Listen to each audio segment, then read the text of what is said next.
All right, welcome to another deep dive. You know how this works. You send us the sources you're wrestling with. And we try to pull out the really important bits Exactly, so you can get up to speed quickly. without having to climb that mountain of information yourself. That's it. And this time, it looks like we're going deep on the power of words. Oh, absolutely. I'm really excited about this one. Me too. Especially with this source you sent, Dr. Mario Alonso Puig.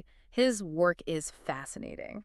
It really is. He brings together these ancient wisdom traditions, sacred texts, And then connects it to modern science. which I think is so cool. Like this idea that the words we use, whether we're saying them out loud or just thinking them, It totally impacts what we experience in life right, like how we see the world. and what we attract to ourselves. Exactly. So are you ready to dive in? Definitely. Let's get to it. So, Dr. Puig highlights these 5 specific words 5 key words, he calls them. that can help unlock positive change. Yeah, they're like these powerful tools for transformation, That's a great way to put it. And the first one is yo soy. which means I am. Yeah, It seems simple, right? like we say it all the time. But Dr. Puig says there's way more to it. Hmm. He calls it a cosmic decree. A cosmic decree. Yeah, like this vibration, this fundamental statement that shapes who we are. Okay, I'm intrigued.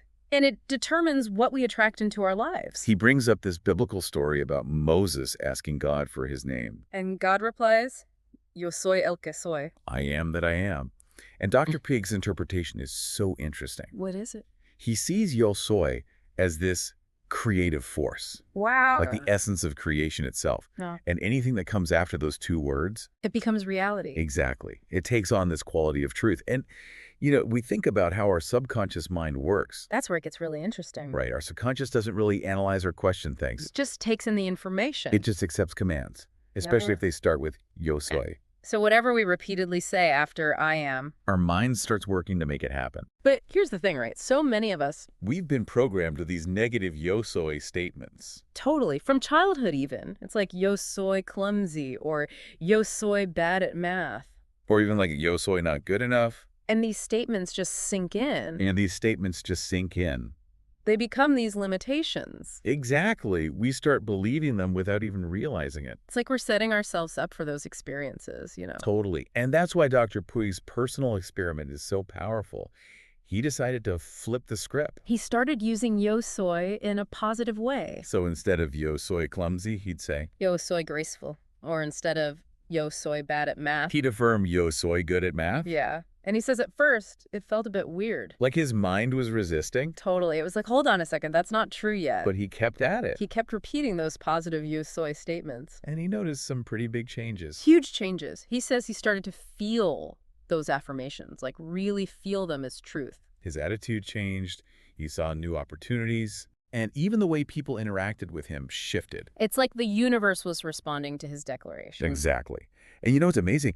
Neuroscience is starting to support this. Tell me about it. Our brains don't always differentiate between something we vividly imagine. And something that's actually happening. Right. So these repeated yo soy statements, they can actually rewire our neural pathways. Like literally changing our brains. It's so cool. So for example, when you say yo soy abundant, your brain starts to rewire itself. To align with that belief. Exactly. Yeah. And then your behavior changes, your body language changes, your energy changes. And that, in turn, influences what we attract into our lives. It's a whole feedback loop. So Dr. Puig suggests this practical exercise. What is it? I want to try this. You write down 10 positive yo soy statements, all in the present tense, Okay. like yo soy healthy, yo Wow. soy creative, yo soy loved, anything that resonates with you. And that. You repeat them out loud every day while looking in the mirror. Looking in the mirror. Okay. So we're saying these affirmations out loud to ourselves. Exactly. The mirror part is key because it adds this visual element. And the most important You thing, have to really feel those words. that's it. It's not just about repeating them mechanically. Okay. Or connecting with the feeling behind them. Okay, so that's yo soy, Right. Now let's move on to the next word. Gracias. which is thank you. This is another one that seems so simple, but Dr. Puig argues that it's way more than just politeness. right. We say thank you all the time, almost automatically. He calls it a vibrational code that can reshape our reality. Wow. So how does that work? He talks about the difference between constantly wanting more, focusing on what we lack. Versus appreciating what we already have. Exactly.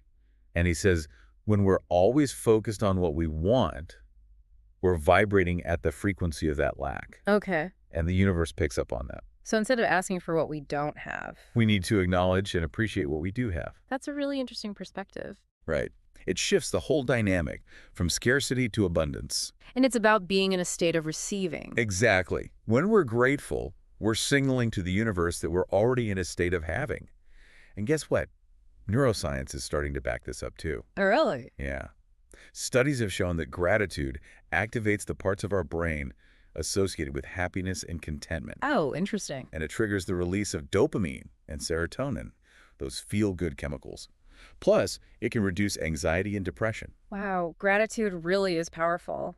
Dr. Puig even did an experiment himself where he consciously shifted from complaining. To being grateful for everything he had. And he experienced some positive results too. Absolutely.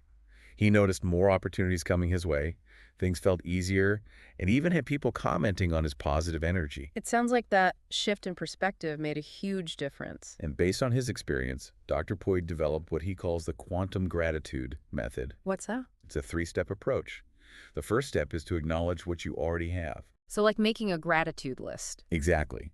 But he recommends doing it daily, even if it's just a mental list of 5 things. Okay, what's the second step? This one is cool. It's about acknowledging what you don't yet have as if you already do. So thanking the universe in advance for that success or that new relationship. Exactly. It's about shifting your vibration to one of already having. That makes sense. And the third step? It's expressing gratitude in the present moment, saying gracias out loud for all the good things, even the small ones. Oh, I like that. So actively acknowledging those positive moments. Yes. And apparently this quantum gratitude approach has led to some incredible results for people. Like what? Things like unexpected synchronicities, a shift from scarcity to abundance, and even faster manifestations. So basically abundance is something we allow, not something we chase. That's it. Okay, let's talk about the third word. Confio. Which means I trust. And this one feels like it might be a big one for some people. It can be a challenge because it involves surrendering control. And that can be really uncomfortable for a lot of us. Right. We're so used to pushing and striving and trying to force things to happen. We've been conditioned to believe that we need to control every outcome. But Dr. Puig suggests that this need for control might actually block what we desire for manifesting. It's like we're saying we want something, but deep down we don't trust that we can have it. So we end up sabotaging ourselves. Exactly. And the universe, according to Dr. Puig, responds to that lack of trust. It gives us what we trust we already have, not what we're desperately hoping for. That makes sense. So how do we overcome this? How do we cultivate more trust? Well, Dr. Puig talks about the importance of pede, cree suelta, ask, believe, and release.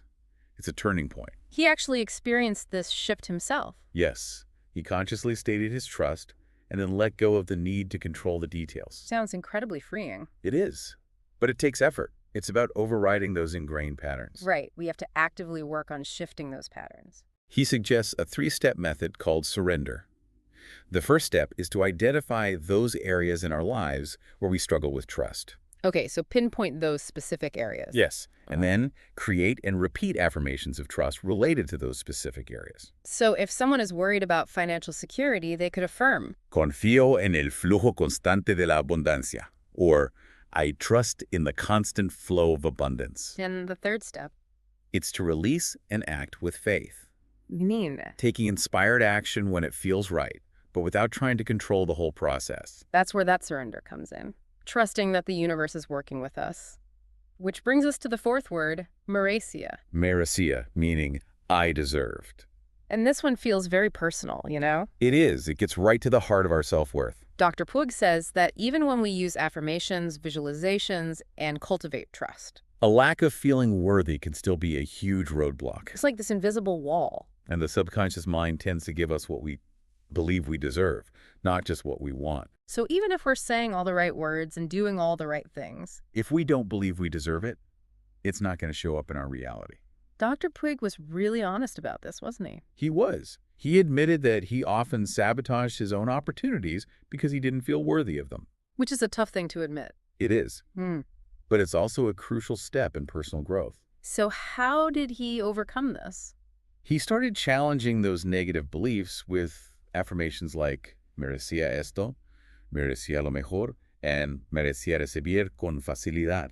So basically affirming his worthiness. Exactly. And he said that led to a shift where opportunities began to appear effortlessly. So the universe was responding to that change in his energy. And he suggests a method for cultivating this sense of deserving. I'm all ears. First, identify those areas in your life where you feel undeserving. Okay, so pinpoint the specific areas. Then, create and repeat Merecía affirmations targeted at those areas. Right, so specifically addressing those limiting beliefs. And finally, act as if you are already the person who deserves everything you desire. It's about embodying that worthiness. Exactly. It's like stepping into your power, claiming what's rightfully yours. It's about remembering that we are inherently worthy. That's it. Yeah. And that leads us to the fifth and final word, hecho está. Which means it is done. This is a really powerful statement. It is. It's about declaring with absolute certainty. Not just hoping or wishing. Exactly. It's like we're hitting enter on the universe's computer. It's a definitive command. And it closes the vibrational cycle. Signaling to the universe that we've already received what we've affirmed. Dr. Puig describes it as a decree that leaves no room for doubt. So how do we use it correctly? First, you state your affirmation clearly, whatever it is you desire. Okay, so we state our intention. And then you seal it with hecho está. And this is important. You have to release any expectations or anxieties about the outcome. So trust that it's done. Exactly. And act as if it's already manifested in your reality. Don't hold on to that need for control. Right. Surrender to the process. Dr. Puig says he started using hecho está in his own life. And he saw some pretty amazing results. He did. He emphasizes that the key is that absolute certainty in the declaration. It's not just wishful thinking. It's about stepping into that knowing. That's it. Okay, so let's quickly review these 5 power words. We've got yo soy, our foundational statement of being. Then gracias, to cultivate gratitude and attract abundance. Confío, to let go of control and trust the process. Merecía, to recognize our worthiness. And finally, hecho está, to declare our intentions with unwavering certainty. And Dr. Puig actually has this daily affirmation that incorporates all 5 words. What is it? He says, yo soy éxito, gracias por todas las bendiciones que llegan, confío en mi camino, merecía lo mejor, hecho está. It's powerful. So it's like a reminder of our power and potential. And a way to align ourselves with those positive vibrations. You know, I really believe that encountering this kind of information isn't just coincidence. I agree. I think if this deep dive resonated with you, it's a sign that you're ready to step into a new level of awareness. That your soul is calling you to remember your power. So the question is, now that you've explored these ideas, what will you do with them? How will you start integrating these powerful words into your life? We'd love to hear from you. Tell us in the comments which of these 5 words resonated most strongly with you. And remember, every word you speak is a seed. Plant those seeds with intention. And watch how the universe responds. To your deliberate creation. Exactly. Thanks for joining us on this deep dive. It's been a pleasure exploring these powerful concepts with you. Until next time. Take care.